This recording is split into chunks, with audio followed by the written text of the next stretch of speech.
వారి సోదరుడు లక్ష్మణ్ సహా ఆయన వెంట ఉన్న చాలా మంది పెద్దలు లంక చాలా సువర్ణమయంగా ఉంది, అద్భుతంగా ఉంది. మనం ఇంకా అయోధ్యకి ఎందుకు, ఇక్కడి నుంచే పరిపాలన చేద్దామని అంటారు. దానికి శ్రీరామచంద్రుల వారు ఒప్పుకోలేదు. ఆయన చెప్పిన మాట ఏంటంటే, కన్న తల్లిని జన్మభూమిని మించినటువంటి స్వర్గం ఏది కూడా ఉండదు, కాబట్టి మనం అయోధ్యకే తరలిపోవాలని చెప్పి మళ్ళీ అందరిని తీసుకొని అయోధ్యకు రావడం జరిగింది. అదే స్ఫూర్తితోని చాలా గందరగోళ స్థితిలో ఉన్నటువంటి, దిక్కు తోతని స్థితిలో ఉన్నటువంటి, ఆత్మహత్యలకు ఆలవాలమైనటువంటి, వలసలకు నిలయమైనటువంటి ఒక ఘోరమైన ఆపదలో వలసవాదుల విషకౌగిలిలో చిక్కి నలిగిపోతున్న తెలంగాణ రాష్ట్రాన్ని ఎట్టి పరిస్థితుల్లో విముక్తి చేయాలని, స్వరాష్ట్రం సాధించాలని, జనని జన్మభూమిని మించిన వేరేది లేదని చెప్పి నేను ఒక్కడిగా బయలుదేరి ఆనాడు తెలంగాణ ఉద్యమానికి శ్రీకారం చుట్టడం జరిగింది.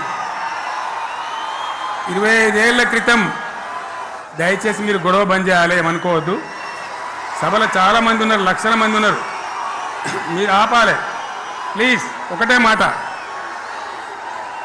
మాట బంద్ చేయాలి, గొడవ బంద్ చేయాలి ప్లీజ్, స్టాప్. సో ఆ విధంగా 25 ఏళ్ల నాడు ఎగిరినటువంటి జెండా ఈ గులాబీ జెండా. చాలా మంది బంద్ చేయాలి, ఏ బాబు బంద్ చేయాలి బాబు. ఆ రకంగా ఎగిరిన జెండాను ఎందరో అవమానపరిచింది, ఎన్నో మాటలు అన్నారు, ఎగతాళి చేసిండ్రు, అవహేళన చేసిండ్రు, మకలో పుట్టింది ఉబ్బలో పోతుందని చెప్పిండ్రు. కానీ ఈ జెండా మీ అందరి సహకారంతో, అనేక మంది త్యాగాలతోని, వందలాది మంది ప్రాణ బలిదానాలు కూడా చేయడంతో, అనేక ఉద్యమాలతోని యావత్తు తెలంగాణనే ఒక అద్భుతమైనటువంటి ఉద్యమమై ఎగిసిపడి, ఒక సమయం ఎట్లా వచ్చింది, ఒక సమయంలో అంటే తెలంగాణ యావత్తు ఒక పక్కన నిల్చొని బరి గీసి, బిడ్డ నా తెలంగాణ అక్కడ పెట్టు అని చెప్పి నిలబడ్డటువంటి సందర్భం మనందరం కూడా సృష్టించినాం. తద్వారా మన లక్ష్యం తెలంగాణ రాష్ట్రాన్ని సాధించుకున్నాం. ఆ తదనంతరం ప్రజలు దీవిస్తే 10 సంవత్సరాల పాటు అద్భుతమైనటువంటి దగదగలాడే తెలంగాణ తయారు చేసి, అందరూ బిత్తరపోయే విధంగా, ఆశ్చర్యపడే విధంగా బ్రహ్మాండమైన తెలంగాణ నిర్మాణం చేసుకున్నాం. ఆ విధంగా 25 సంవత్సరాల సుదీర్ఘ చరిత్రను ఈరోజు ఈ వరంగల్ గడ్డ మీద మనం జరుపుకుంటా ఉన్నాం. రజతోత్సవ సందర్భంలో జరుపుకుంటా ఉన్నాం. చాలామంది చాలా రకాల ప్రయత్నాలు చేసినారు. ఇక్కడ కూడా ఇప్పుడు కూడా బ్రహ్మాండమైనటువంటి ప్రయత్నాలు చేస్తూ ఉన్నారు. నేను ఒక్కటే మాట చెప్తా ఉన్నా, ఈ గడ్డకు ప్రత్యేకత ఉంది. ఇది రాణి రుద్రమ్మ ఏలిన వీరగడ్డ, సమ్మక్క సారక్కల పోరుగడ్డ, బమ్మెర పోతన కవితా మాధుర్యం పండించినటువంటి జీవగడ్డ. ఈ వరంగల్ నేలకు నేను వందనం చేస్తూ ఉన్నాను. మన అమరవీరులకు శిరస్సు వంచి నివాళులు అర్పిస్తూ ఉన్నాను. 1969లో మూగబోయిన తెలంగాణ నినాదానికి తిరిగి జీవం పోసింది ఈ గులాబీ జెండాని మీ అందరికీ నేను మనవి చేస్తూ ఉన్నాను. ప్రజలు పరిపాలన అప్పగిస్తే విధ్వంసమైన తెలంగాణను వికాసమ పథంలో నడిపించింది ఈ తెలంగాణ. దానికి కూడా ఈనాడు కరెక్ట్గా 25 ఏళ్ళు నిండుతూ ఉన్నాయి. ఆనాడు కొండా లక్ష్మణ్ బాపూజీ గారు ఆశ్రయం ఇస్తే ఏప్రిల్ 27, 2001న జలదృశ్యంలో టీఆర్ఎస్ ఆవిర్భావం తెలంగాణ చరిత్రనే మలుపు తిప్పిన ఒక మహోజ్వల ఘట్టం. పదవుల కోసమో, కులం కోసమో, మతం కోసమో, వ్యక్తుల కోసమో పుట్టలేదు ఈ గులాబీ జెండా. ఇది తెలంగాణ రాష్ట్ర సాధన కోసం పుట్టింది. పదవీ త్యాగాలతోనే మన తెలంగాణ ప్రస్థానం ప్రారంభమయ్యింది. అది ఫలించి మన స్వంత రాష్ట్ర కళ కూడా నెరవేరిందని నేను మనవి చేస్తా ఉన్నా. ఆనాటికి అలుముకున్నటువంటి చీకట్లను పారదోలడానికి, ప్రజల్లో విశ్వాసం కల్పించడానికి, ఆత్మవిశ్వాసాన్ని పెంపొందించడానికి నేను ఒక మాట చెప్పిన ఆ రోజు మీ అందరికీ కూడా గుర్తుండాలి. ఉద్యమం నుంచి వెనక్కి మరలితే, ఉద్యమ జెండాను దించితే నన్ను రాళ్లతో కొట్టి చంపండి అని చెప్పి నేను ఉద్యమాన్ని ప్రారంభించిన విషయం మీ అందరికీ కూడా తెలుసు. ఆ తదనంతరం జరిగినటువంటి స్థానిక పంచాయతీ ఎన్నికల్లో, ఆ తదనంతరం జరిగినటువంటి సిద్దిపేట ఉప ఎన్నికలో ప్రజలు బ్రహ్మాండంగా ప్రాణం పోసి ఊపిరిలిదితే అద్భుతంగా ఉద్యమం ముందుకు పురోగమించిన విషయం మనకు తెలుసు. 60 ఏళ్ల సమైక్య పాలనలో తెలంగాణది ఎంత గోస, ఎంత దుఃఖం, ఎంత వేదన, ఎంత హింస, ఎంత అణిచివేత చూసినామో మనందరికీ కూడా బాగా తెలుసు. గోదావరి కృష్ణనీళ్ళు దక్కకుండా తరలిపోతే తల్లి సనుబాలకు నోచని పిల్లల్లాగా తెలంగాణ బిడ్డలు రోధించారు, కరువుల కాటకాలకు గురయ్యారు, అర్ధరాత్రి కరెంట్లు పెట్టబోయి పాములు గుట్టి తేలు గుట్టి చాలా భయంకరంగా అనాథల్లాగా చనిపోయినారు. ఆ రకంగా జరుగుతూ ఉంటే ఇక్కడ ఉన్నటువంటి ఆనాడు కాంగ్రెస్లో టీడీపీలో ఉన్నటువంటి నాయకులు పదవుల కోసం పెదవులు మూసిండ్రు తప్ప ఏనాడు నోరు తీసి కొట్టాడలేదు.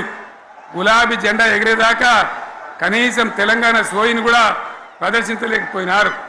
మీ అందరికీ తెలుసు, తెలంగాణ కోసం అవసరమైన ప్రతి సందర్భంలో పదవులు త్యాగం చేసిన వాళ్ళు బీఆర్ఎస్ బిడ్డలు అని చెప్పి నేను గర్వంగా మనవి చేస్తా ఉన్నా. కానీ పదవుల కోసం తెలంగాణను ఆగం చేసిన వాళ్ళు ఆనాడు ఉన్నటువంటి కాంగ్రెస్ నాయకులు అని చెప్పి కూడా నేను మనవి చేస్తా ఉన్నా. చంద్రబాబు నాయుడు ఆనాడు ముఖ్యమంత్రిగా ఉండి ఎంత ఘోరమంటే హైదరాబాద్ నడిబొడ్డున ఉండే తెలంగాణ గడ్డలో ఉండేటువంటి రాజధానిలో మన శాసనసభలో తెలంగాణ పదాన్ని నిషేధించినాడు. తెలంగాణ అనవద్దని స్పీకర్ ద్వారా రూలింగ్ ఇప్పించినారు. ఇదే జిల్లాకు చెందినటువంటి ప్రణయ్ భాస్కర్ గారు ఆ రోజు ఎమ్మెల్యేగా శాసనసభలో తెలంగాణ అంటే అది నేరమైనట్టుగా పరిగణించి తెలంగాణ పదాన్ని నిషేధించేటువంటి ప్రయత్నం చేసినారు. మిత్రులారా, మీకు అందరికీ చరిత్ర తెలుసు. ఆనాడైనా ఏనాడైనా ఈవెన్ ఈనాడైనా తెలంగాణకు విలన్ నంబర్ 1 కాంగ్రెస్ పార్టీ అని మనవి చేస్తా ఉన్నా. మనందరికీ కూడా తెలుసు ఆ విషయం. తెలంగాణ హైదరాబాద్ స్టేట్ పేరుతో ఉన్ననాడు ప్రజలు వద్దంటుంటే కూడా బలవంతంగా తెలంగాణను ఆంధ్రాతో కలిపిన వాళ్ళే. ఏందా బాబు, ఏందా పని లేదా? రెడ్డి ఎవరెవలాడు పోండి, మీకేం పని లేదావా? ఈ 10 మంది కాదు కదా, సభ అంతా ఉంది కదా, ఉండండి, కామ్ ఉండండి, డిస్టర్బ్ చేయదు మీరు. అట్లా బలవంతంగా ఆనాడు ఆంధ్రలో విలీనం చేసింది కాంగ్రెస్ పార్టీ, జవహర్లాల్ నెహ్రూ. 69లో ఉద్యమం వస్తే 400 మంది తెలంగాణ బిడ్డలను పిట్టల్లాగా కాల్చి చంపింది ఇందిరాగాంధీ ప్రభుత్వం, ఆనాడు ఉన్నటువంటి కాంగ్రెస్ పరిపాలన. మళ్ళీ 2001 నుంచి మనం విజృంభిస్తే నంగనాచిలాగా ఇదే కాంగ్రెస్ వచ్చి మన బలాన్ని, మన ఊపును చూసి పొత్తు పెట్టుకొని తెలంగాణ ఇస్తామని నమ్మబలికి మనతో పొత్తు పెట్టుకున్నది కూడా మీరు చూసినారు. మళ్ళా ఎగ్గొట్టే ప్రయత్నం చేసినారు, 14 ఏళ్ళు ఏడిపించినారు. అది మీ అందరికి తెలుసు.